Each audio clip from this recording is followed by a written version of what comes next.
Olá pessoal, sejam bem-vindos ao canal Entre Linhas. É o momento de nós explorarmos as entrelinhas da lição da Escola Sabatina. Já estamos aqui, pessoal, na sexta lição, já no meio aqui praticamente do nosso trimestre, da nossa série de 14 lições, onde nós estamos estudando vida, morte e eternidade. Hoje, pessoal, nesse sexto vídeo, nós vamos estudar sobre Ele morreu por nós. Esse Ele, nós já sabemos, é Cristo Jesus que morreu por cada um que está ouvindo essa palavra, por cada um que o busca. Beleza, pessoal? No vídeo de hoje nós teremos aqui na ponta da linha com o Ricardo, com o Marcos André, teremos as perguntas para discussão com o Marcos André e também as entrelinhas, como nós estamos trazendo nas últimas séries. Nós estamos construindo aqui uma ponte literária entre Ele morreu por nós e um tema, um livro, né, da nossa literatura clássica e humana. Então, o livro de hoje, pessoal, é Otelo, um livro de William Shakespeare, que foi também, né, o autor que nós usamos na ponte literária no último vídeo. E Otelo é uma obra, né, de William Shakespeare de 1603. E nós vamos conhecer um pouco dessa obra tão conhecida aí e fazer essa ponte, né, com Ele morreu por nós. Eu espero que vocês continuem gostando, continue aí, não se esqueçam, né, deixando seu like, se inscrevendo no canal. Estamos rumo aos 10 mil inscritos. E até que enfim estamos chegando nos 10 mil inscritos, graças a vocês que têm aí ajudado a disseminar os vídeos. E também deixe o seu comentário e também compartilhe com os seus amigos se você gostar muito, né, de estudar. O último vídeo foi muito legal, falamos sobre as ressurreições antes da cruz, né, muita gente comentando. E logo depois da vinheta temos aqui os comentários. Então, por enquanto, chama a vinheta.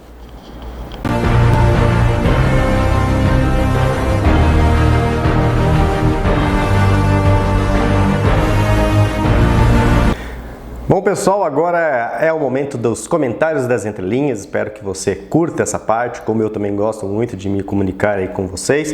Mas se você não curte muito essa parte, é só você pular essa parte. Tem aqui embaixo, né, na TV, já tem esse recurso, no celular, no computador. Você já pode aí usar os capítulos, né, de cada vídeo. Nosso vídeo é capitulado e aí você já pode ir lá para a oração inicial. Mas vamos lá, nós estamos em plena Olimpíadas aqui dos comentários. Ailda Pinheiro, feliz semana entrelinhanianos.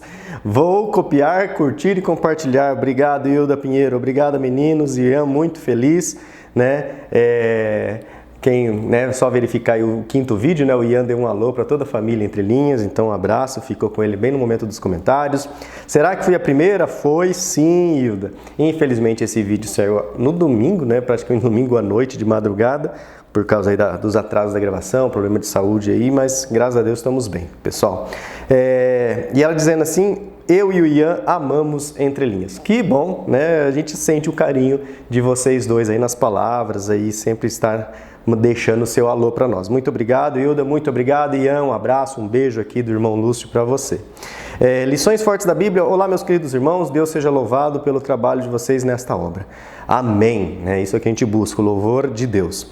A Lu Leona, como é bom aprender com vocês, meninos, que Deus abençoe vocês grandemente, né? Obrigado, Lu. Obrigado pelo carinho, obrigado por você ter dedicado esse seu tempo para deixar esse alô para nós, é muito importante, porque isso gera engajamento no conteúdo, no canal. E as suas amigas, Lu, com certeza estão recebendo sugestões, aí essas capas desses vídeos, desses livros, quem sabe, né, chama atenção, eles clicam e também começam a aprender e ver quão gostoso é estudar a Palavra de Deus. Pessoal, eu acho que é uma questão de paixão mesmo, você tem que gostar, né, e se deleitar.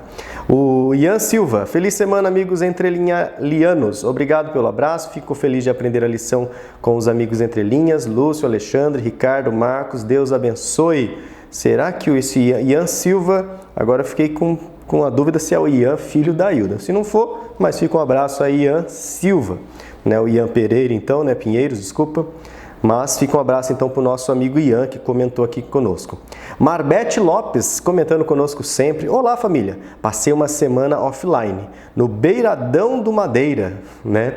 Agora ela colocou RS. Ou ela tá rindo ou é Rio Grande do Sul. Desculpa aí, pessoal. Mas Beiradão do Madeira. Mas ao retornar, logo lembrei de vocês para assistir as duas lições. Ufa! Depois dos medos e sustos, cobras, espingardas, etc., a certeza do esmero cuidado divino me ajuda na certeza da ressurreição. Parabéns, muito obrigado. Amei a descrição sobre Jó, Ricardo, que diariamente, no caos dessa vida, por Cristo e em Cristo sejamos ricamente fortalecidos. Amém. Obrigado, irmão João. Também estaremos diariamente orando pelo povo brasileiro. Legal, né? A Marbete deixar aí um alô. Ela tirou umas férias, né? E quando voltou, tinha 2 vídeos aí para ler. E a Marinalva Ferreira já comenta lá também no comentário da Marbete. Marbete, minha família está toda aí em Porto Velho. Meu pai, meus tios foram pioneiros naquela região em implantar 5 igrejas. Você falou no Madeira, suponho que seja por aí. Então se comunicando aqui a Marbete e a Marinalva. Que legal vocês se encontrarem aqui, pessoal. A Edilza Nascimento, acabei de falar com a Edilza no culto de quarta-feira, estou gravando essa parte do vídeo numa quarta-feira. Ela participou no culto com a gente, pediu oração, né, pela família, também pelo amigo dela, que também é da família Entre Linhas. Que Deus ajude, né, a todos, né? Todos nós conhecemos, pessoal, com certeza você conhece alguém que está passando aí com problema de saúde, então vamos estar em oração para que Deus alivie um pouco, né, da dor. Eu tenho a minha cunhada passando por umas dificuldades de saúde, mas ela está super bem. Então, né, que nós lembremos e oremos um pelos outros. E a Edilza deixa aqui curtido, compartilhado. Boa semana a todos. Aqui a Sandra Bittar também deixa aqui nos comentários das Entrelinhas, ela diz assim: olá meninos e família Entrelinhas, tudo bem com vocês? Tudo bem. Bom, obrigado por perguntar, Sandra. Espero que sim, ela diz. Nesse final de semana, né, dia 21, 22, 23 de outubro, comemoramos 60 anos da IASD de Botafogo. Foi muito bom. Vale conferir no YouTube. Então fica aí, ó, pessoal, IASD de Botafogo, clica aí no YouTube, acha aí que está tudo transmitido. O maior aspecto tratado na lição dessa semana aborda a ressurreição. Se vocês me permitem, de imediato, lembrei-me do livro de ficção científica, que já citei aqui, que me aproximou muito de Cristo. Neste livro, existe uma passagem onde um personagem, conversando com Cristo, pergunta-lhe como foi o processo de da ressurreição dele. Cristo respondeu-lhe com a pergunta: como você explicaria a viagem no tempo que você fez para os meus apóstolos? Há mistérios que, na nossa limitação, não conseguimos entender ou assimilar. Acredito hoje, diz a Sandra, que por ser um fenômeno sobrenatural, somente a fé nos faz acreditar, independente da explicação. Com certeza, a gente nem tem explicação, né, para a ressurreição. É nenhuma explicação científica. Acreditar em Deus, participar da ressurreição e ter a possibilidade de viver eternamente são realidades únicas, inimagináveis para nosso entendimento, tão aniquilado pelo pecado. Muito agradecida pelo estudo, pela reflexão tão aprofundada quando correlacionada com a literatura secular. Foi além das expectativas. Deus abençoe vocês sempre. Hashtag fui até o último Lúcio, volta Alexandre, a hashtag do Volta Alexandre. E um grande abraço. Obrigado, Sandra, por mais uma vez ter deixado aqui o seu comentário aqui nos comentários das Entrelinhas. Né? E se Deus quiser, o Alexandre vai estar conosco no 14º vídeo, ok?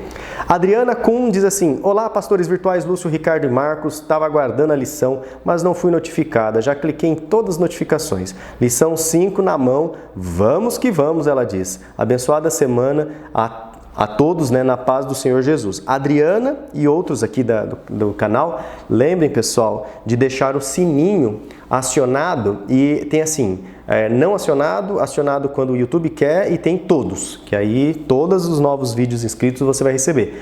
Só, pessoal, que o YouTube tem costume de ele ajustar essas configurações sozinho. No meu mesmo acontece isso. Ele me inscreve em canais que eu já me desinscrevi, ele volta a me inscrever, o sininho ele muda. Então, né, a dica é: deixe o sininho lá no todos do canal Entrelinhas, e quando eles te notificar, tente clicar na notificação, para dizer que você está assistindo o vídeo pela notificação, então é para ele continuar te notificando. Ok, pessoal?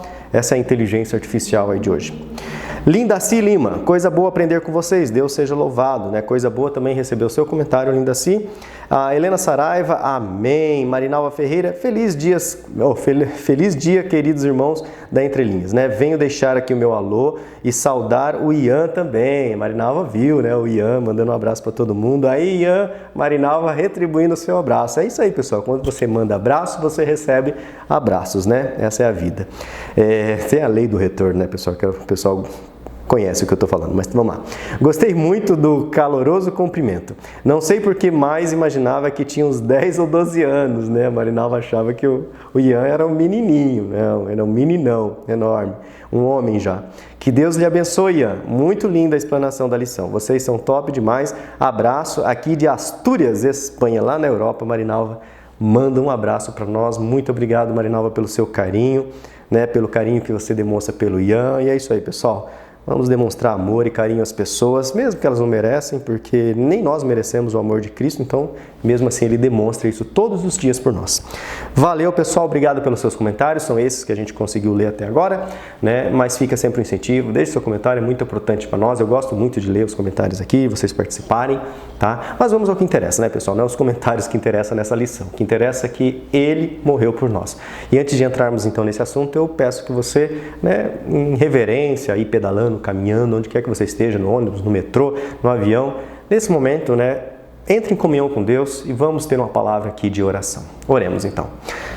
Senhor Deus, nosso Pai, nosso Criador, primeiramente somos gratos a Ti, Senhor, pela vida, pelo ar que respiramos, porque estamos aqui, ó Pai, com todas as condições para aprender mais da Tua palavra, Pai. Obrigado porque o Senhor tem cuidado aí do Marcos, do Ricardo, também tem cuidado do Alexandre, e eles podem, a cada semana, ó Pai, trazer aqui para nós reflexões, comentários, palavras que nos ajudam a entender um pouquinho mais da lição. Então, que o Senhor, mais uma vez, nesse momento, continue abrindo a nossa mente, continue nos iluminando com Teu Santo Espírito, para que as lições aqui aprendidas possam ser colocadas em prática, ó Pai, em nossa vida diária. É isso que nós pedimos, não porque merecemos, mas nos méritos unicamente daquele que morreu por nós, que é Cristo Jesus. Amém.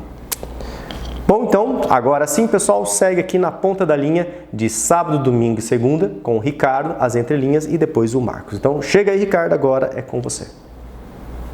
Bom, gente, vamos lá. Lição dessa semana, lição número 6. Mas antes de começar a lição número 6, ficou faltando um pedacinho da história da entrelinha da semana passada, que é com relação às alianças. Eu falei para vocês que Porsche, ela salvou o amigo do seu esposo, o Antônio, da condenação, né, do judeu agiota, que iria tirar uma tira do seu coração para se vingar do Antônio. Ela acabou criando uma retórica jurídica, invertendo a situação, e o judeu teve que se converter ao cristianismo, e o Antônio acabou sendo salvo, ficou com os bens, fez um pacto, né? Que o judeu iria se converter ao cristianismo, o Antônio ia ficar com os bens, compraria do Estado aquela metade dos bens que seria confiscada, e deixaria os capião para ele se manter, desde que depois ele passasse passasse para a filha, a outra metade passasse para a filha e para o seu esposo. Mas na viagem de volta, a Porsche e a sua companheira, elas pediram como pagamento pelo serviço advocatício um anel dos seus maridos. E eles relutaram, mas acabaram cedendo. Depois elas voltaram para casa, tem lá uma bagunça lá. Elas simulam para fazer um teste para ver se os maridos amam ela de verdade, e se o seu marido ama ela mais do que o seu amigo Antônio. Então acaba aí. Depois a nossa entrelinha, né, o nosso link literário vai ser sobre Shakespeare também hoje, vai ser sobre Otelo. Só ficou faltando esse pedacinho da história, estava muito cansado, acabou me fugindo da cabeça, eu me lembrei depois e não voltei para gravar, mas já está aí o final. Quem conhecia deve ter percebido que faltou essa parte. Vamos lá então, gente. Lição número 6. Ele morreu por nós. O verso áureo está lá em João 3, no versículo 14 e 15. E assim como Moisés levantou a serpente no deserto, assim também é necessário que o Filho do Homem seja levantado, para que todo o que nele crê tenha a vida eterna. O que é essa serpente no deserto, gente? O povo de Israel estava no Egito, e o povo novamente pisou na bola com o Eterno, e serpentes estavam picando o povo. E clamaram para Moisés, como sempre eles reclamavam para Moisés. E o Senhor disse, deu as instruções para Moisés, e Moisés levantou uma serpente, e aquilo Era um símbolo do Messias que se faria pecado. A serpente é um símbolo do pecado. E quando o povo de Israel olhava para, mesmo que eles tomassem as picadas da serpente, eles olhavam para aquela serpente que foi feita uma escultura. Eles olhavam para aquela serpente que era um símbolo do pecado deles, era um símbolo do pecado. Então eles olhavam para o símbolo do pecado e eles não morriam. Da mesma maneira, nós olhamos para Cristo, que era divino, se fez carne, era justo, se fez hatat. Hatat é ao mesmo tempo pecado e sacrifício expiatório. Então ele se fez hatat. Ele se fez cordeiro, aquele cordeiro sobre o qual a consequência do pecado caía sobre ele. Hatat. E nós olhamos para o Mashiach, para a cruz, e nós somos salvos também da morte, das serpentes do deserto. Aí no sábado, gente, nós temos o autor da lição vai fazer uma brincadeira com relação aos impostos e à morte, dizendo que afirmam que a morte e os impostos não podem ser evitados. E ele discorda, ele fala que não, os impostos podem ser evitados, via sonegação, talvez, né? Sonegação. Mas, com certeza, aqui ele está falando dessa morte temporal, né? Dessa morte e não da morte eterna, porque justamente a esperança da ressurreição é de que existe como evitar a morte eterna. E a forma com a qual nós evitamos a morte eterna é nos mantermos nesta emuná com o Mashiach, esta fé com Cristo. Lembrando sempre, gente, emuná não é apenas convicção interna, emuná é função. E tem muitas pessoas que desempenham uma função nesse ministério, mesmo que não saibam ainda que eles têm emuná, mas eles têm. Tudo o que é de bom, verdadeiramente bom no ser humano, não provém do ser humano, vem da influência do Espírito. Mesmo que a pessoa se diga descrente, se ela pratica tzedakah, se ela pratica atos de caridade de forma genuína, é porque o Espírito, ela ainda é aberta ao Espírito, mesmo que ela diga que não, mesmo que ela não creia nisso. Essa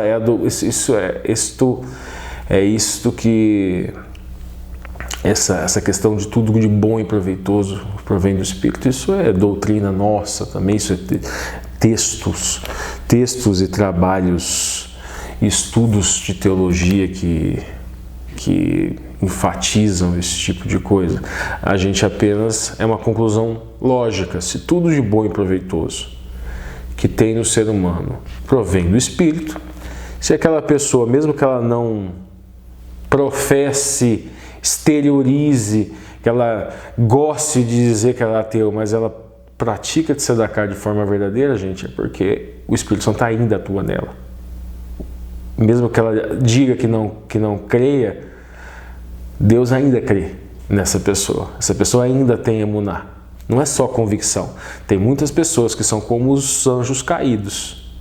Tem convicção, mas não tem emuná. Eles têm a convicção de que o Mashiach é o Filho de Deus que tira o pecado do mundo, que é mestre do universo, que é rei, mas eles não atendem a emuná, a função, a fé, função para a qual eles deveriam atender o chamado. Então vamos continuar. Depois o autor da lição vai falar que apesar que os ímpios e os justos acabam a princípio indo para o mesmo lugar. Agora a diferença é a esperança da ressurreição. E vai citar o apóstolo Paulo, que mesmo aqueles que se adormecessem em Cristo, sem essa esperança da ressurreição, eles estariam perdidos. Depois, gente, o autor vai dizer, a autor da lição vai apresentar no último parágrafo aqui, vai falar sobre a ressurreição de Cristo, ressurreição do Messias, é o ponto central de nossa emuná. Pelo meio de nossa fé, pelo meio dela, temos a garantia da nossa ressurreição, a garantia da nossa salvação. Depois ele vai começar a introduzir a história do Getsêmani, que em meio à agonia de sua morte, Cristo orou: agora a minha alma está angustiada. O que direi? Pai, salva-me desta hora? Não, pois foi precisamente com este propósito que eu vim para esta hora. E na lição dessa semana nós vamos ver isso, que o Mashiach já sabia da sua missão, que ele iria passar, e que ele foi avisando, inclusive, para os discípulos. Essa semana nos concentraremos na morte de Cristo e seu significado para a promessa da vida eterna. Então vamos lá, gente. Lição de domingo. Desde a fundação do mundo. Nós temos lá Apocalipse 13:8, Atos 2:23 e 1 Pedro 1:19, que tem algumas... são versículos, são passagens que têm relação com este desde a fundação do mundo. O que significa isso? Gente, vamos recordar aqui aquilo que eu falo sobre as palavras, os signos e os significados. Que existe uma luta por significados dentro de cada palavra, dentro de cada signo. E conforme a visão, o posicionamento, seja arminiano, seja calvinista, se seleciona, se escolhe significados. Tem uns que são plausíveis, tem uns que são forçados, tem uns que são inventados, e tem alguns que são reais. E nós temos aqui no Apocalipse 13, por exemplo, dizendo aquele nome escrito antes da fundação do mundo. Aí você vai para um arminiano. O que ele vai falar? Que esses nomes escritos no livro, eles dizem respeito, são escritos em razão da onisciência de Deus.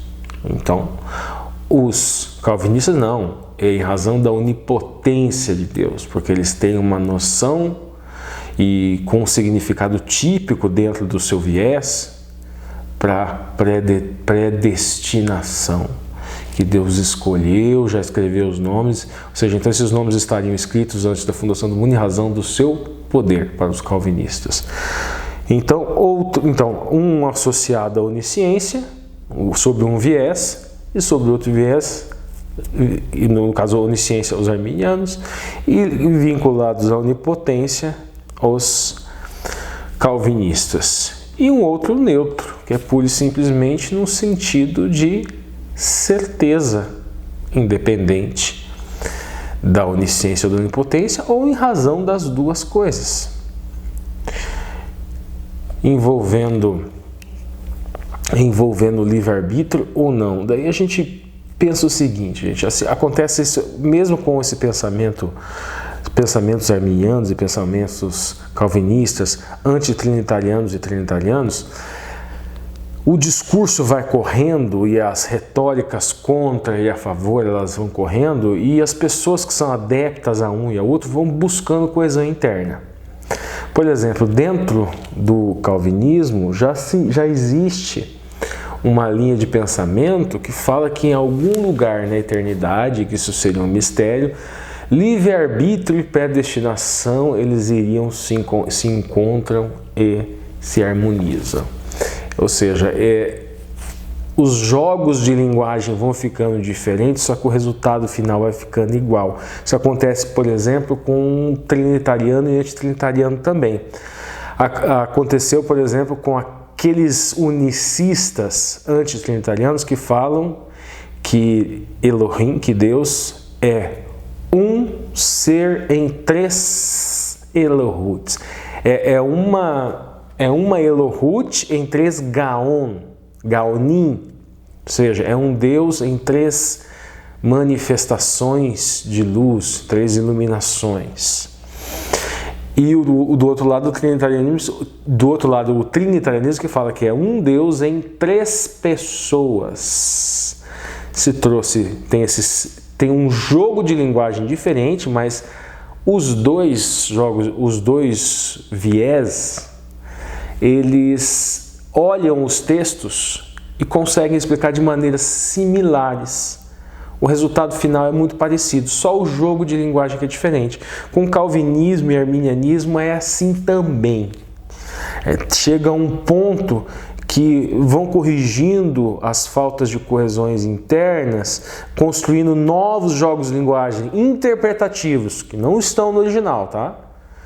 E vão construindo esses jogos de linguagem que acabam dizendo coisa muito parecida, similar, se chegando ao mesmo lugar apenas com um jogo de linguagem diverso. Um jogo de linguagem um pouquinho diferente. Vamos lá então, gente. Nós temos também no livro de Atos 2:23, diz o seguinte, mais ou menos: sendo este entregue pelo desígnio, sendo esse no caso o Mashiach, entregue pelo desígnio e presciência de Deus, vós o mataste no caso o Messias, o Mashiach, crucificando por mãos ímpias. Então veja bem, gente, primeiro ponto, sendo este entregue. A expressão grega aqui para entregue é prorizo, que seria determinado. É a mesma expressão para predestinação, a expressão grega para a predestinação que nós encontramos na Bíblia e que os calvinistas gostam tanto de enfatizar.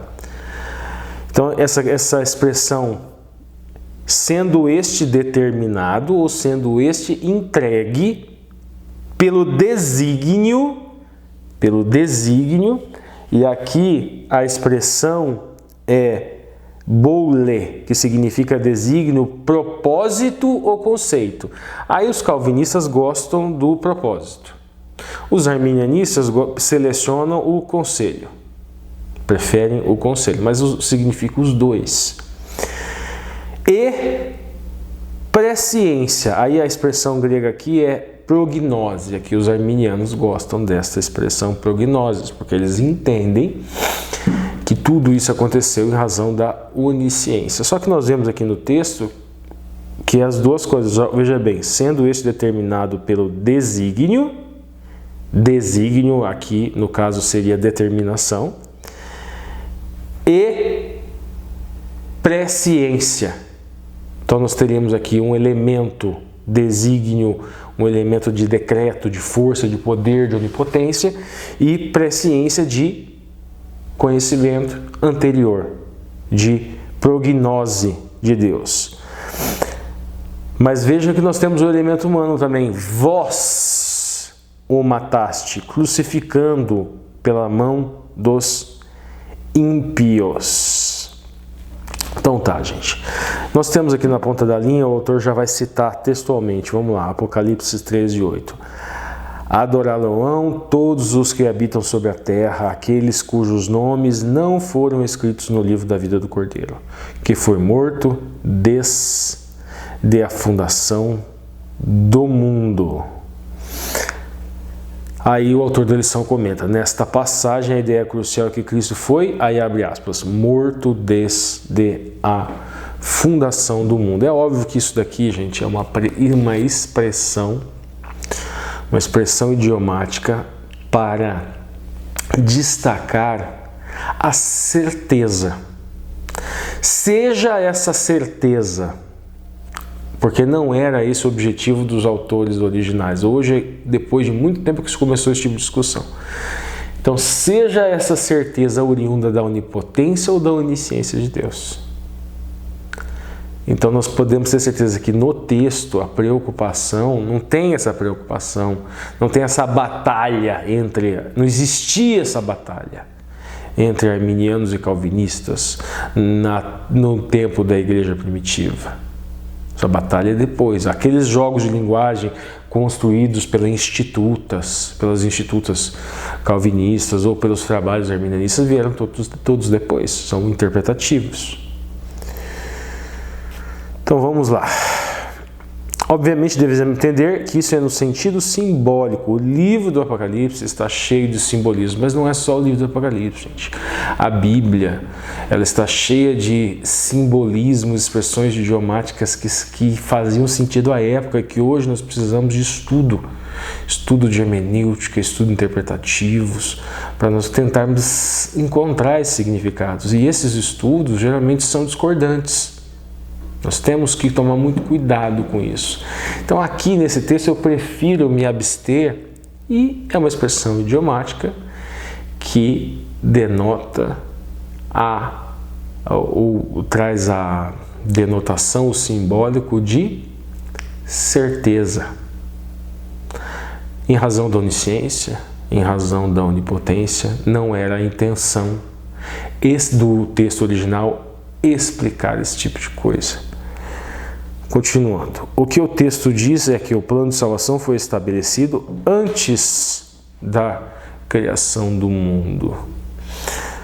Então vamos lá, gente. Pergunta 2. Leia Tito 1:2. Há quanto tempo o plano de salvação, que estava centralizado na morte de Cristo, tinha sido estabelecido? Lá diz o seguinte: na esperança da vida eterna, que o Deus, que não pode mentir, prometeu antes dos tempos eterno. A expressão prometeu aqui, gente, evangelho, promessa, anúncio. E depois, no Tito 3, diz o seguinte: e em tempos devidos manifestou-se a sua palavra mediante a pregação que me foi confiada por mandato de Deus, nosso Salvador. Essa manifestação diz respeito a tornar visível, tornar conhecido. Ou seja, na pessoa do Cristo, essa promessa se tornou conhecida de todos nós. Nós temos aqui, depois, algumas paráfrases do desejado de todas as nações. Ellen White diz o seguinte: o plano de nossa redenção não foi um pensamento posterior, formulado depois da queda de Adão. Foi um desdobramento dos princípios que, desde os séculos da eternidade, tem sido o fundamento do trono de Deus. Esse plano, na ponta da linha ainda, teria sido revelado a Adão e Eva no jardim do Éden e tipificado em cada sacrifício de sangue. Depois, nós temos o exemplo de Abraão, a fé de Abraão, que Deus providenciou um carneiro para o sacrifício de Isaac. Então veja bem, gente, o que nós temos ali no Velho Testamento, o que nós temos na Torá? Nós temos o Hatat, que eu falei lá no começo, e o Korbanot. Mesmo dentro do judaísmo existem a ideia de que, mesmo que tenham linhas diferentes, existem alguns sábios judaicos que falam com relação às roupas, que um carneirinho teria sido morto e retirado as roupas de couro do carneiro e teria sido dado como vestes para Adão e Eva. Só que existem outros que têm uma visão um tanto quanto mais mística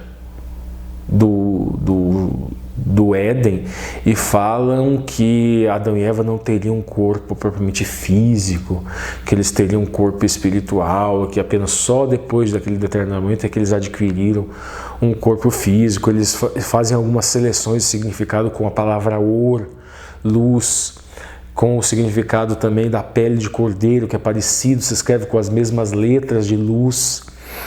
Então tem essas diferenças, mas o cristianismo ele entende que aquelas vestes seria o primeiro sinal daquilo que o Messias iria fazer, numa relação de tipo e antitipo. Então, um cordeirinho teria sido morto lá no começo da história da humanidade, logo após o lapso, logo após a queda do ser humano, e ele já era um símbolo do Cordeiro de Deus que tira o pecado do mundo. Aquele Cordeiro que foi morto desde a fundação do mundo. Em razão dessa certeza que ele viria, morreria por nós, seria morto. No caso de Abraão e Isaac, aquele Cordeirinho que foi substituto Nós temos um Abraão que teve emuná no Mashiach, atendeu o chamado, desempenhou a sua fé, desempenhou a sua emuná função, sua fé enquanto função, levou o seu filho com a certeza de que o Deus, que Elohim, teria poder para, mesmo que se ele matasse, devolver a sua vida, lhe dar a vida de volta, porque era o Senhor doador da vida. E Deus providenciou um cordeirinho como símbolo. Não será um humano, será o Mashiach, será o Messias, será o Cristo. Aquele cordeirinho era um símbolo disso. Neste ponto da história de Abraão, nós já temos um eco maior do judaísmo. O cristianismo vê isso e já temos um eco maior que liga com aquele corbanote, com aquele sacrifício levítico, aquele cordeirinho que era levado para o Mishkan Kodesh, aquele hatat, aquele cordeiro, que era um hatat, é um sacrifício expiatório, que os judeus sacrificavam como expiação de pecados, até que veio o Cordeiro de Deus, que tira o pecado do mundo, até que o templo de Jerusalém foi destruído no ano 70. Então, tem todo este simbolismo. Vamos lá, gente? Então, vamos lá para a lição de segunda-feira, o prefácio da cruz. Quais foram as reações dos discípulos às predições de Jesus e de seu sofrimento e morte? E o que isso ensina quanto ao perigo de se interpretar erroneamente as Escrituras? Mateus 16, 21 traz lá justamente Pedro. E Pedro diz o seguinte, Pedro, quando Cristo falou que ele seria capturado, que ele seria morto, começou a explicar a sua missão, Pedro disse, não, isso não aconteceria. E Cristo, não, isso não vai acontecer com o Senhor, para com isso, repreendeu. E Cristo diz, arreda de mim, Satanás, pois estás se afastando das coisas de Deus e estás focando nas coisas dos homens. Ha-Satã, ou seja, ele foi chamado de inimigo, que ele estaria sendo usado como inimigo do Evangelho, da Boa Nova, um inimigo da missão do Messias. Lá em Mateus, nós também temos ele explicando para os discípulos que ele seria morto, que no terceiro dia seria ressuscitado, o sinal de Jonas, como o sinal de Jonas que nós falamos lá no começo. Em Marcos, igual a mesma coisa, mas diz que os discípulos não compreenderam. Depois em Lucas, também traz esse mesmo elemento, que eles não compreenderam e ainda temiam interrogá-lo sobre aquele assunto, tinham medo de interrogá-lo sobre o assunto. Bom, gente, na ponta da linha, nós vemos aqui o autor falando também, ele traz aqui agora fundamentos de educação cristã. Fala o seguinte, que plenamente consciente da sua missão, o Mashiach não permitiu que nada nem ninguém o distraísse dela. Na verdade, agora abre aspas, toda a sua vida foi um prefácio da sua morte na cruz. Fundamentos da Educação Cristã, página 382. O autor na ponta da linha destaca, gente, que no último ano do seu ministério terrestre, Jesus falava de forma cada vez mais explícita para os seus discípulos, que não entendiam, uma vez que eles eram imbuídos de falsas noções do papel do Messias. Que noções seriam essas, gente? Eu já expliquei aqui para vocês que, inclusive, hoje, né, dentro do judaísmo, fala-se que existem dois Messias. Que existe Ben Yosef, o Mashiach Ben Yosef, e o Mashiach Ben Yudá. É o Messias, filho de José, e o Messias, filho de Judá. E cada um teria uma função diferente. O de Judá, ele traz todos os elementos gloriosos, o elemento real, o elemento do Ben David, que Davi é da tribo de Judá, é o Mashiach enquanto rei, é o Messias poderoso, o Messias forte. E Bnei Yosef é o Mashiach sofredor. E é o Mashiach, inclusive, com esse Mashiach iria morrer. Isso até hoje isso é ensinado por alguns segmentos do judaísmo. O cristão, ele entende que Yeshua HaMashiach, ele tem todos esses elementos. Ele é o Mashiach sofredor, ele é Benei Yosef, ele morreu na cruz, ele sofreu, ele foi humilhado, ele foi espancado, ele foi crucificado, e ele morre e ressuscita. E o Mashiach Benei Yudá, o Messias, filho de Judá, ele é rei. Ele virá, levará o seu povo para o Israel. A doutrina adventista fala no milênio de conhecimento, no céu, uma volta depois do milênio, depois uma ressurreição dos ímpios, onde Satã instiga Gog e Magog, que seria um símbolo aqui daqueles que não foram salvos, para atacar essa cidade santa. E o Mashiach finalmente é coroado, vence Gog e Magog, e o mal nunca mais se levantará novamente na terra. Os discípulos, eles estavam contaminados por que noções falsas? Por exemplo, os zelotes esperavam um Mashiach ben Yudá como rei glorioso, forte, que viria libertá-los do jugo romano pela força. Que dentro do cristianismo entende-se que este jugo é do pecado e que isso acontecerá no final dos tempos, o Apocalipse, a revelação do final dos tempos. E os saduceus talvez esperassem algo que confirmasse o seu trabalho ali no templo e não que extinguisse o serviço, porque os saduceus eram uma parcela dos judeus que cuidavam justamente do Korbanot, do serviço no Mishkan Kodesh, no templo, e eles ganhavam dinheiro com isso, cunhavam moedas. Então um Mashiach que viria, ele não poderia extinguir esse serviço do sacrifício do cordeiro, da moeda do templo. Então eles esperavam que satisfizesse as suas intenções. Os fariseus, eles eram os ensinadores, então tinha que confirmar também as suas convicções, e não era isso. E Jesus, na verdade, criticava o posicionamento farisaico da época, que na época era a elite da igreja, tá, gente? Hoje em dia a gente sempre carrega com um tom pejorativo, tá? Mas não é o caso. E nem a igreja primitiva colocava na época. O próprio apóstolo Paulo se dizia fariseu, purushim.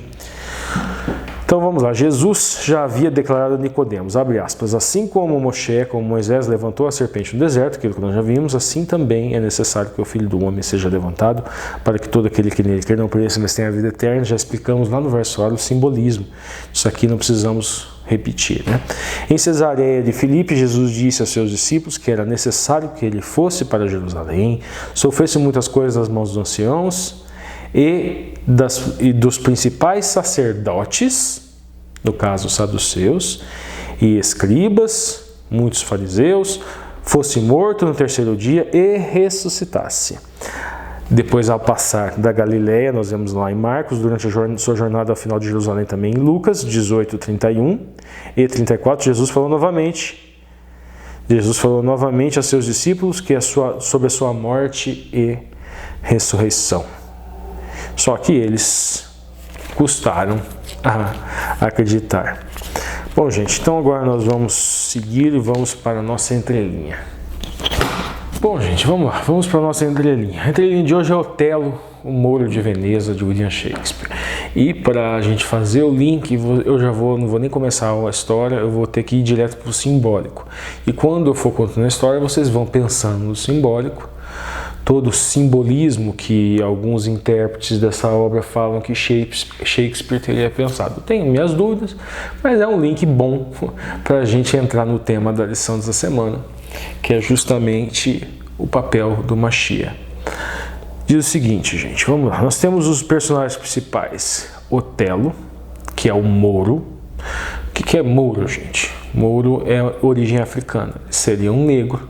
Lembrando que as noções étnicas na época com relação a essa relação do Mouro enquanto negro, essas questões raciais na época eram um pouquinho diferentes daquelas que são hoje. Está muito mais ligado à família, à linhagem, e não necessariamente só a cor da pele. Também, porque ele era negro.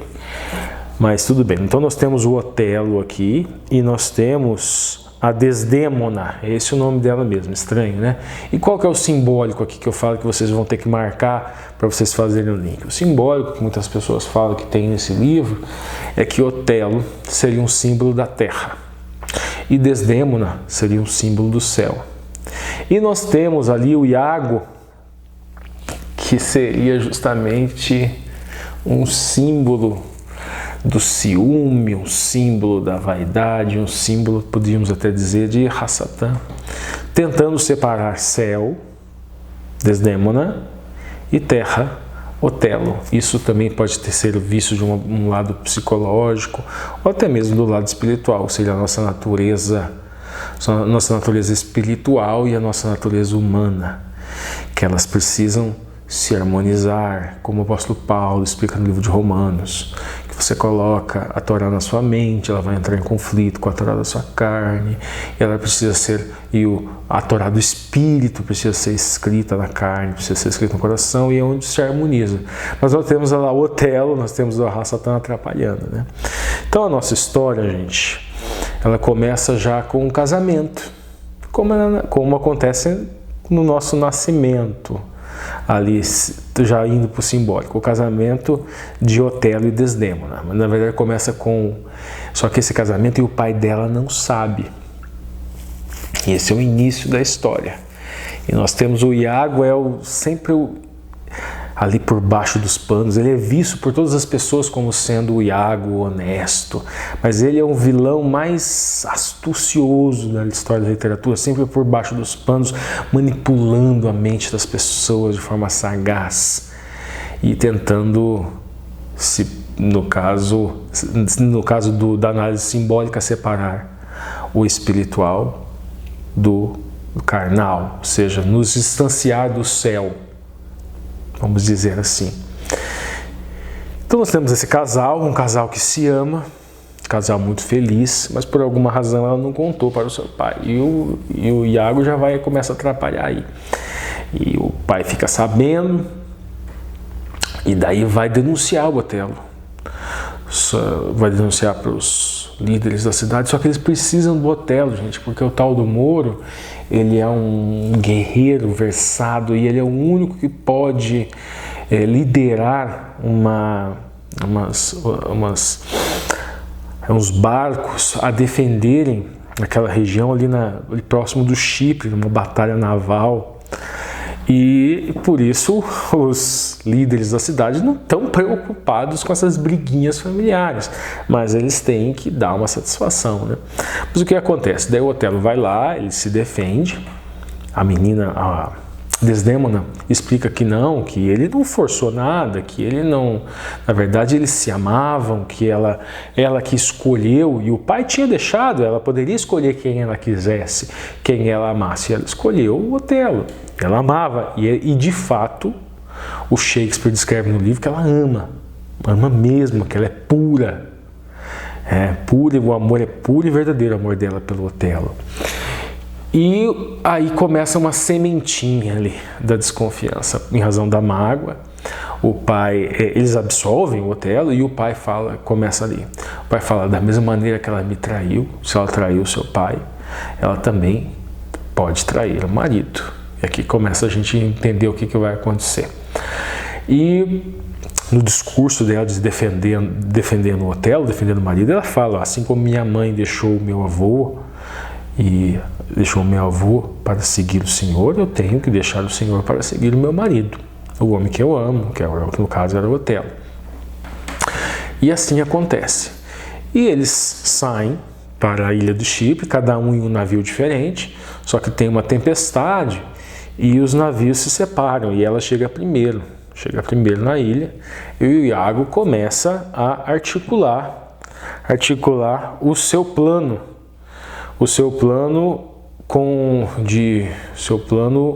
de vingança. Por quê? Porque o Otelo, ele promoveu, por que todo esse ódio do Iago? Porque o Otelo, ele promoveu o Cássio. E esse cargo o Otelo queria, e ele se sentiu traído e tinha muito ciúme com relação a isso. Então, quando eles chegam na ilha, o Iago começa a pensar, ele vê o Cássio, um rapaz bem apessoado, ele bola tudo um plano para se vingar e para conseguir aquilo que ele quer.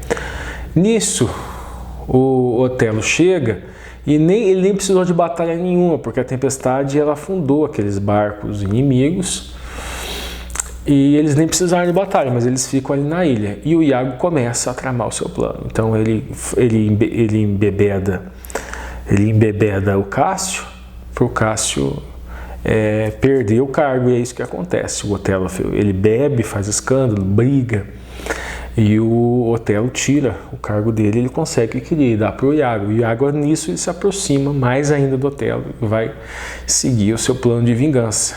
Na nossa alegoria, para separar o espiritual do carnal. Lembrando, gente, o pensamento nosso é que o corpo que Adão e Eva, antes do lapso, eles tinham um corpo, eles tinham um corpo que vinha do pó da terra, um material.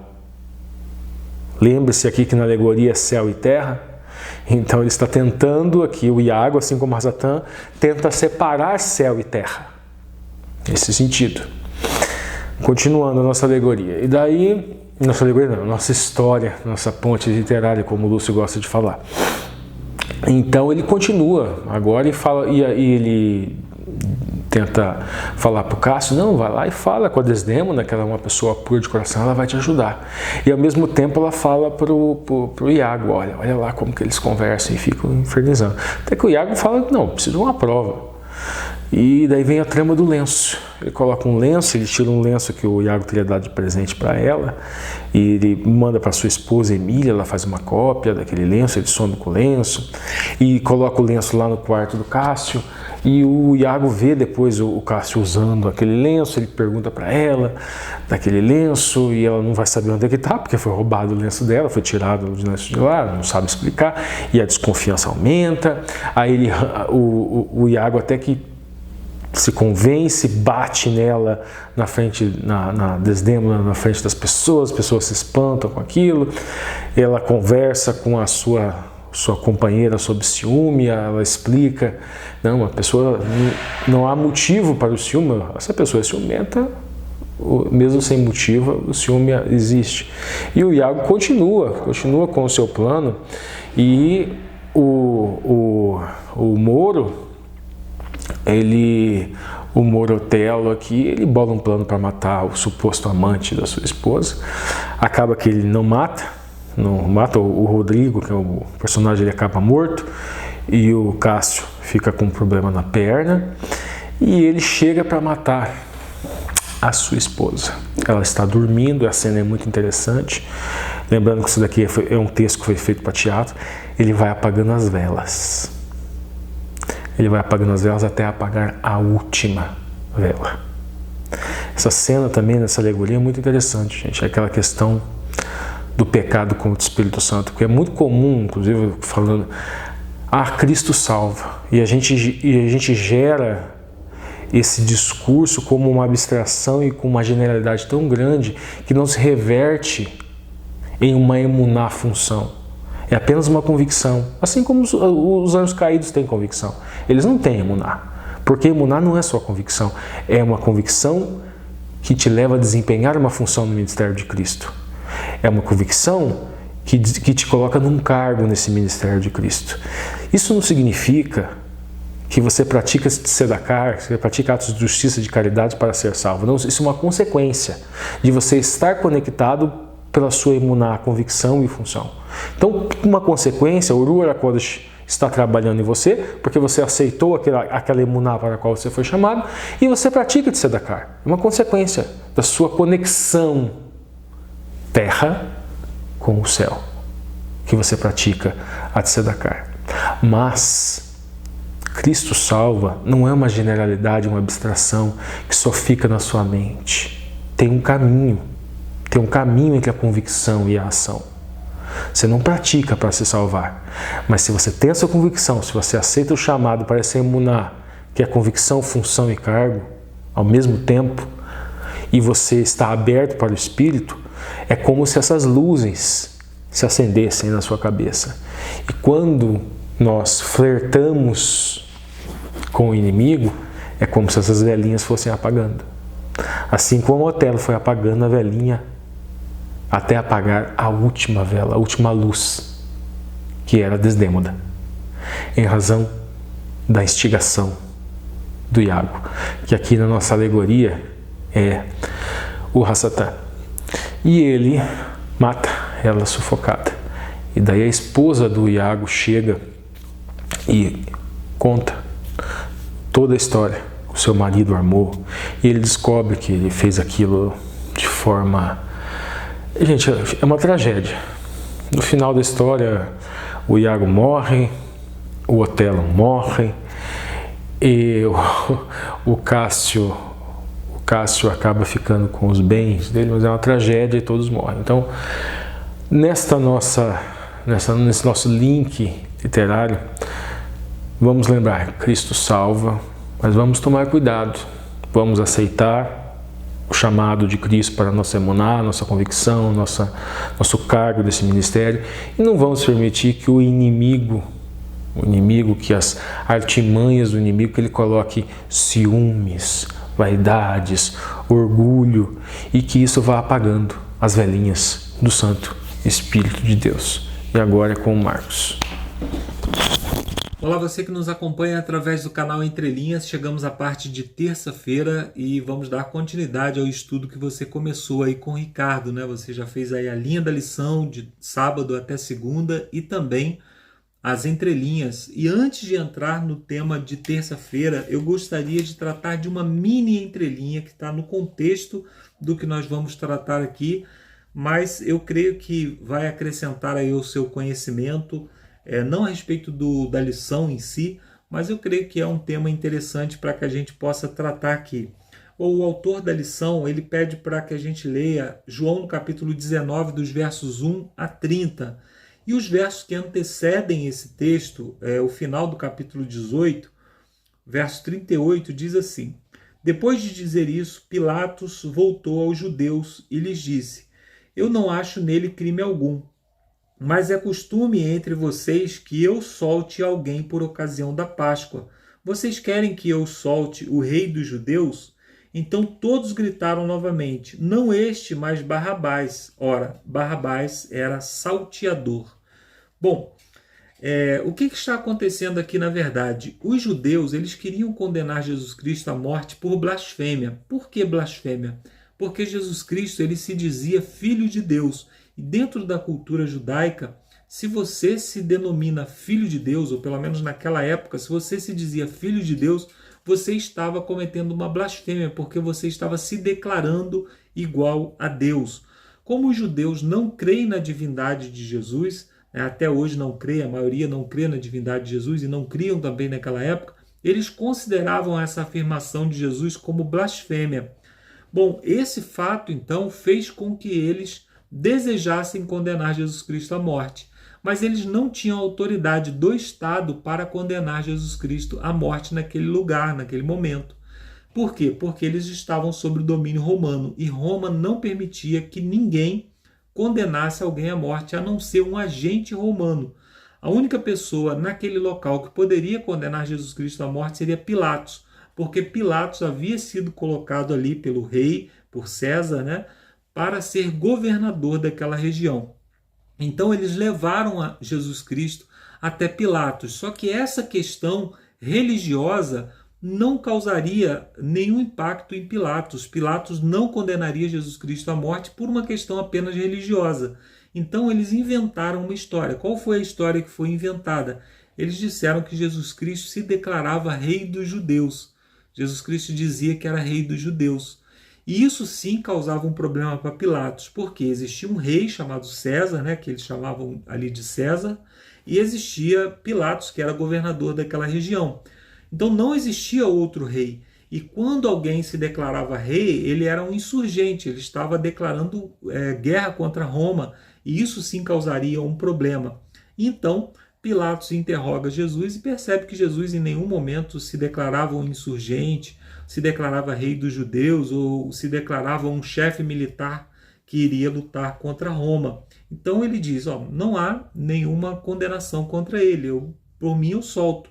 E se vocês quiserem eu posso soltar, porque existe um costume de soltar um prisioneiro por ocasião da Páscoa. Dentro desse contexto existe uma teoria dentro do judaísmo, né? Não são todos os judeus, até porque o judaísmo é muito diverso, né?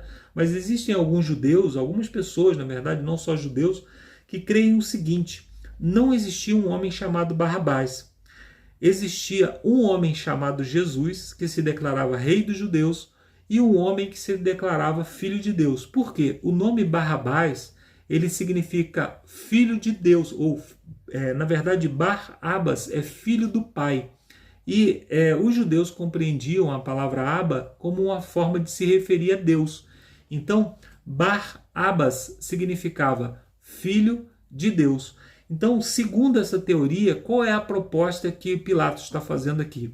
Vocês querem que eu condene esse homem como rei dos judeus ou como filho de Deus? Qual é o motivo que vocês querem que eu leve esse homem à crucifixão?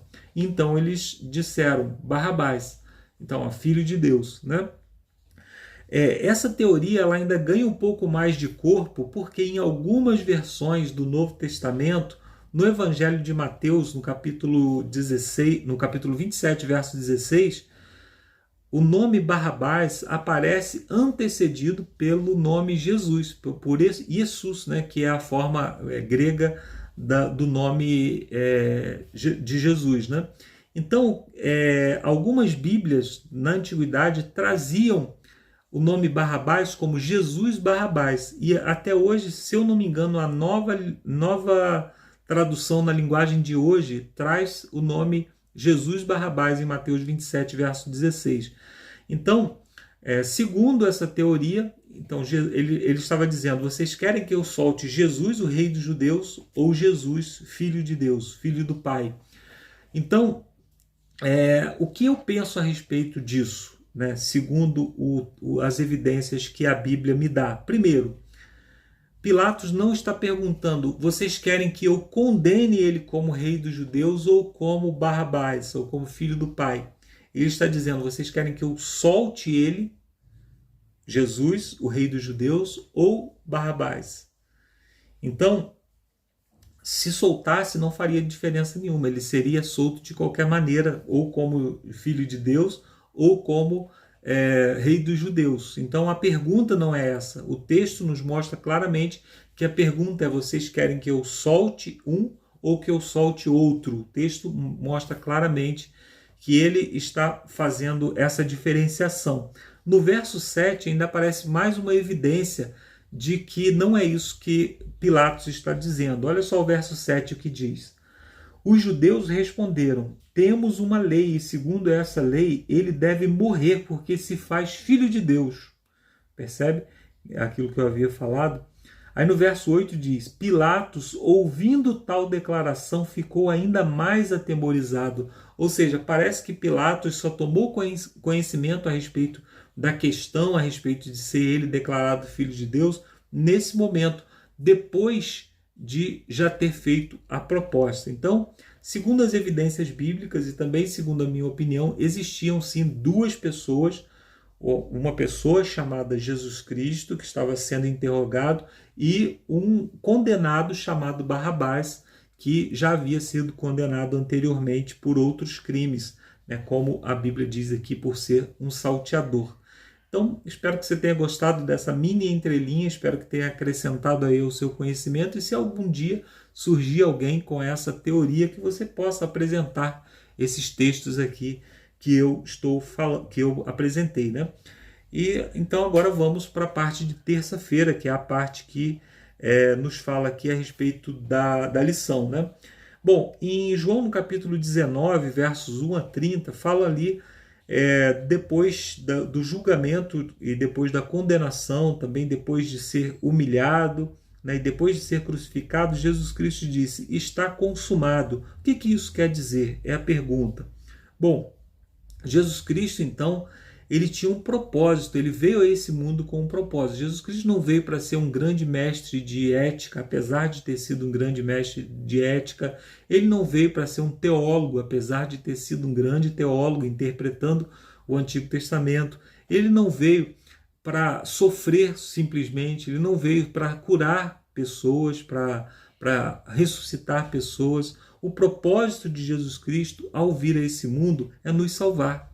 E ali, naquele momento, ao ser crucificado, ele entendeu, então, que havia se cumprido a sua missão. Ele poderia descer da cruz? O autor pergunta. Sim, ele poderia descer da cruz, ele tinha poder para isso. Mas ele estava preso à cruz. Preso por quê? Aqui tem um comentário bíblico que diz assim: os escarnecedores estavam entre aqueles que ele estava salvando por meio da sua morte. E ele não pôde descer da cruz e salvar a si mesmo, porque estava preso, não pelos pregos, mas por sua vontade de salvá-los, de nos salvar. Jesus Cristo, né? Isso é um comentário exegético do livro de Mateus, né? Do Evangelho de Mateus.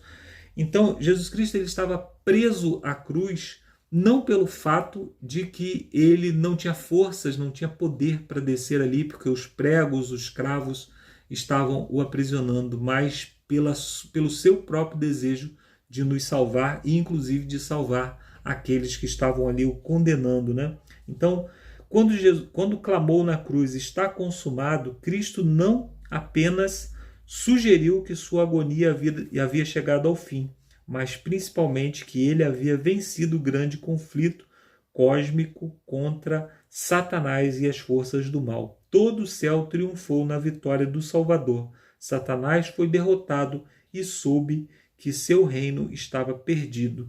Então, ali na cruz, né, apresentou-se o plano da salvação, ou descortinou diante do universo o plano da salvação que havia sido estabelecido. Então, quando Jesus Cristo morre, ele cumpre o propósito para o qual ele veio a esse mundo, que é o propósito de nos salvar. Ele morreu por nós. Inclusive, esse é o título da parte de quarta-feira, que nos pede para ler João, no capítulo 14, dos versos 14, ou melhor, João, capítulo 3, dos versos 14 a 18, e também Romanos 6, 23. Romanos é aquele verso que diz, né, que o salário do pecado é a morte, e também João é aquele texto que diz, né, aquele clássico que diz que Deus amou o mundo de tal maneira que enviou o seu Filho, né, para que todo aquele que nele crê não pereça, mas que tenha vida eterna, né? Então, Jesus Cristo, ele na cruz, ele cumpre esse propósito, né? O propósito para o qual ele foi enviado. E ele paga a penalidade do pecado. A penalidade do pecado que é a morte. O salário do pecado é a morte. Então, todos nós que pecamos somos condenados à morte. Nós perdemos o direito à vida pelo fato de que pecamos, porque o pecado ele nos separa de Deus. Então, quando Cristo morre, ele morre para nos substituir nessa penalidade. É interessante, né, que João, lá em João no capítulo 1, verso 29, ele diz assim: eis o Cordeiro de Deus que tira o pecado do mundo. Bom, o livro de Hebreus diz que os sacrifícios de cordeiro eles não poderiam pagar os nossos pecados. Por que eles não poderiam pagar os nossos pecados?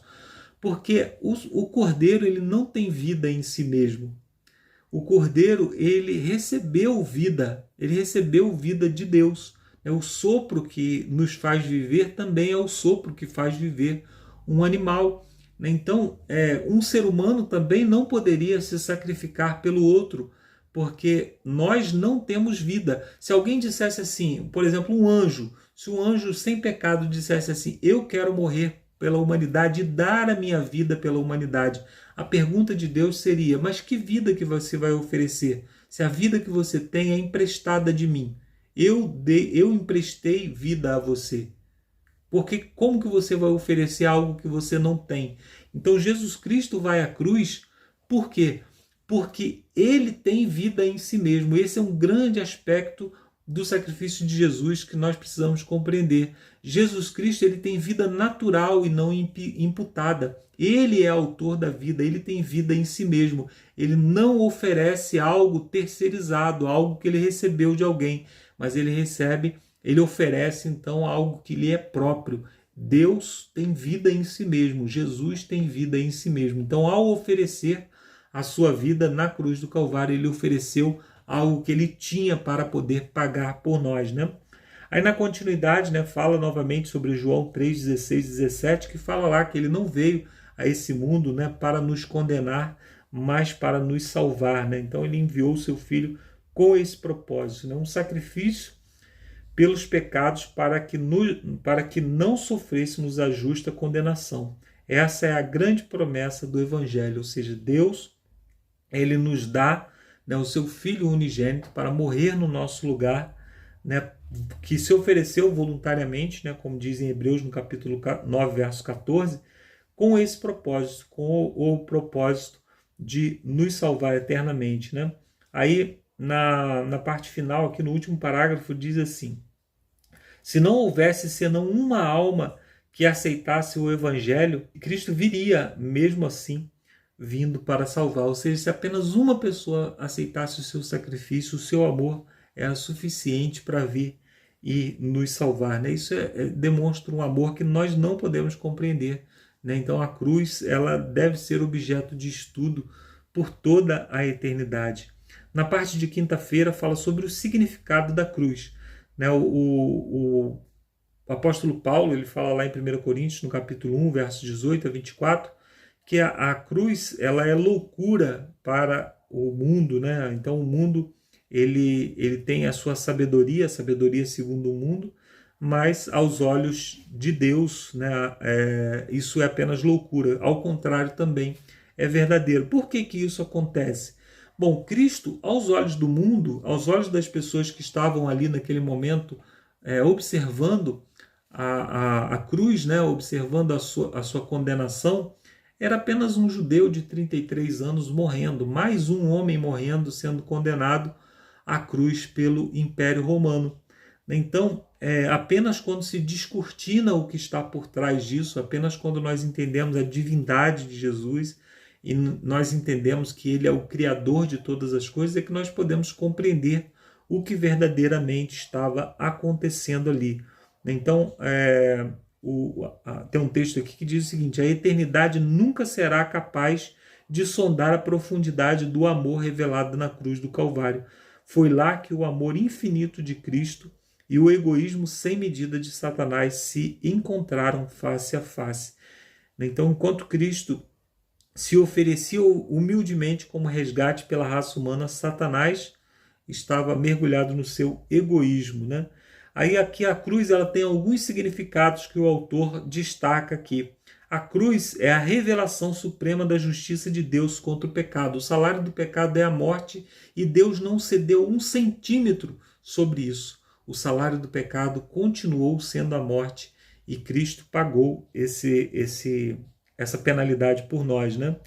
A cruz é a revelação suprema do amor de Deus pelos pecadores. Então, o salário do pecado é a morte, então nós deveríamos morrer. Deus não estava disposto a ceder, mas fez com que seu Filho amado viesse para morrer no nosso lugar. Isso demonstra o grande amor de Deus em nosso favor, né? A cruz é a grande fonte de poder para quebrar as cadeias do pecado. É interessante, né, que a cruz, ela revela a malignidade do pecado. O pecado que poderia ser considerado até então como algo de menor importância, a cruz revela que o pecado é algo grave, já que o próprio Deus precisou vir para morrer por nós, né? A cruz é a nossa única esperança de vida eterna. Já que o salário do pecado é a morte, né? Se nós pagássemos, não sobraria vida para viver, né? Então a nossa única esperança é Cristo, né? A cruz de Cristo. E, finalmente, a cruz é o único antídoto contra uma futura rebelião no universo. Então, sempre que alguém se lembrar do preço que foi pago por causa da rebelião que houve aqui na Terra, né, jamais se cogitará novamente uma nova rebelião. Nenhuma dessas verdades fundamentais pode ser revelada pela sabedoria do mundo. Tudo isso aqui, né, aos olhos do mundo, aos olhos da ciência, vamos dizer assim, da tão falada ciência, não significa absolutamente nada, né? Parece até loucura. Mas para a sabedoria mundana, que muitas vezes sequer reconhece a verdade mais óbvia que poderia haver, que existe um Criador. Então o mundo, né, cria diversas teorias a respeito de onde nós viemos, do que significa a vida humana, e nem sequer reconhece a ideia de um Criador, né? Então, na parte de sexta-feira, que é aquela parte das perguntinhas, nós encontramos aqui a primeira pergunta. Leia Hebreus no capítulo 10, verso 4. Como as pessoas eram salvas no tempo do Antigo Testamento? A analogia de um cartão de crédito que você usa para pagamento, mas depois tem que pagar a fatura, poderia nos ajudar a entender melhor esse assunto? Isso é uma maneira de simplificar, né, de fazer uma parábola em linguagem humana, né? O cordeiro morria, mas a morte do cordeiro em si não significava muito. O que significou, na verdade, foi a morte de Jesus, como eu disse, o único que poderia vir para verdadeiramente nos salvar. Então, a morte de Cristo é que deu o pagamento final, né? A morte do Cordeiro era apenas uma manifestação de fé. Assim como hoje nós manifestamos fé no sacrifício de Jesus que já aconteceu, no passado eles manifestavam a fé no sacrifício futuro, né? Então, a fé é que, na verdade, ligava, né, o homem à cruz, né? Na pergunta número 2, se Cristo morreu por todos, porque nem todos serão salvos, né? Nem todos aceitarão. Nós precisamos entender que a cruz, ela não promoveu salvação automática para as pessoas, ela promoveu um meio de salvação. O que é um meio de salvação? É uma liberdade para que você possa obter ou não a salvação. Antes da cruz, todos nós éramos condenados. O salário do pecado é a morte. Todos somos pecadores, todos somos condenados. Então, era uma via de uma única mão.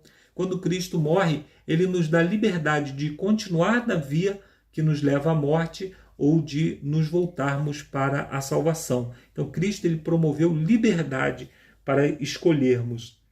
Pergunta número 3. Quais são os ensinos da sabedoria mundana que são loucura para Deus? E quanto à ideia de que o incrível design e beleza do mundo surgiram de modo casual. Então isso, né, o fato de que as pessoas creem de que tudo apareceu por acaso, né, a partir de uma explosão e tudo foi se organizando até o que nós temos hoje como universo, como vida e tal, é uma grande loucura, né, já que isso não pode ser reproduzido de maneira nenhuma em laboratório, mas eles continuam crendo, né, dessa forma e crendo de forma crente mesmo, já que não existe nenhuma prova de que foi assim que aconteceu, né? Então é fé, não é uma crença científica, né?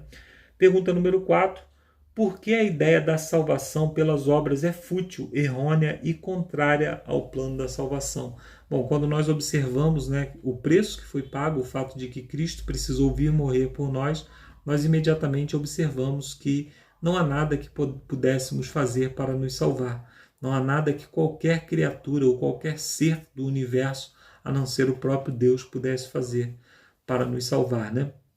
Então, tudo que nós fazemos como mérito de salvação é minimizar o grande sacrifício que foi feito em nosso favor.